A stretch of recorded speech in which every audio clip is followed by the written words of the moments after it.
Hello and welcome to Phantom Forces Weapons Spotlight, a series where I give a more subdued and informative look on the weapons of Phantom Forces. In this episode, I'll be covering the StG-44. The StG-44 is a World War II era German assault rifle unlocked at rank 144. It deals 46 damage up to 45 studs and falls up to 29 damage by 160 studs. It fires at 500 RPM with a 1.1 times body multiplier and a 1.4 times head multiplier. The muzzle velocity is 1950 studs per second, and the penetration depth is 1.6 studs. Here is a shot skill table. It has medium to high recoil, which is mostly horizontal, and it holds 30 rounds in the magazine with 120 rounds in reserve of 7.92 by 33 Kerrs rounds. The reload speed is 2.1 seconds and the empty reload speed is 2.9 seconds. It has a 14 walk speed and a 15 aim speed. The StG-44, or the Sturmgewehr 44, is widely touted as the first successful assault rifle ever produced and the predecessor of modern assault rifles. So what does this piece of firearms history have to offer in Phantom Forces? The StG, in PF, has one of the slowest fire rate out of every automatic in the game, but very high damage. It can two-shot kill to the body at close range, which means that despite the slow fire rate, it can still somewhat compete in close range, even though it's a little risky. It can also 3-shot kill to the body up to a really long range for an assault rifle, but the big catch is the recoil. The StG has a bit of rotational recoil in addition to quite a lot of horizontal camera recoil, and also relatively low recoil recovery. The shot grouping is also not very good. There can be a pretty sizable variation between shots.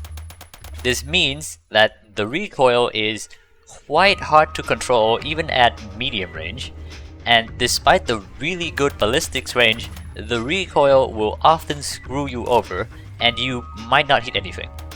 I suggest that you try to reduce as much recoil as possible through attachments and stick to close to medium range despite the slow fire rate, but don't play too aggressively.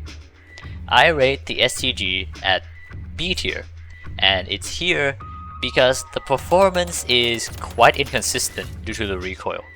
When it decides to work, when it decides to cooperate, it can be really good. When it doesn't, you just won't hit anything, and that's like the major crux of it. The 5.56 StG-N conversion turns the StG into an LMG. It now deals 36 damage up to 60 studs and falls off to 22.31 damage by 160 studs. It fires at a faster 600 RPM with the same 1.1 times body multiplier and a 1.4 times head multiplier. The muzzle velocity is increased to 2350 studs per second, and the penetration depth is reduced to 1 stud. Here is a shot skill table. The recoil is reduced to around medium recoil, and it now holds 60 rounds in the magazine with 180 rounds in reserve of 5.56 NATO rounds. The reload speed is increased to 2.5 seconds and the empty reload speed 3.6 seconds. The walk speed is reduced to 12.75 walk speed and the aim speed is reduced to 13. You have defiled history. Instead of the high damage, high recoil 7.92 by 33mm rounds, you are now firing 5.56 out of a 60 round quad stack mag.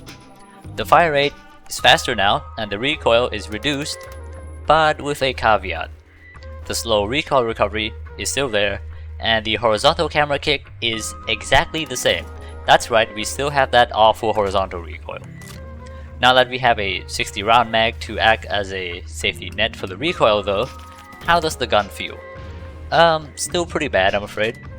I find that it's still quite hard to hit enemies at and beyond medium range, even with like the increased mag size. However, I did notice that it works quite well like as an LMG. Holding choke points and suppressing people seems to be what this conversion is suited to. The reload speed is actually pretty fast for a 60 round mag, so you have very little downtime. Still, do be a little careful. The fire rate is faster than the default gun, but 600 RPM is still quite slow for an automatic, so you are always at risk of being outgunned. I'd say this is still something you can do well with on small maps with lots of choke points like Metro, or on game modes where you can funnel people into choke points like maybe Hardpoint or King of the Hill, so you can fully utilize the big mag size and fast reload speed. I rate this conversion as B tier. It's pretty good at its job, but it's quite niche.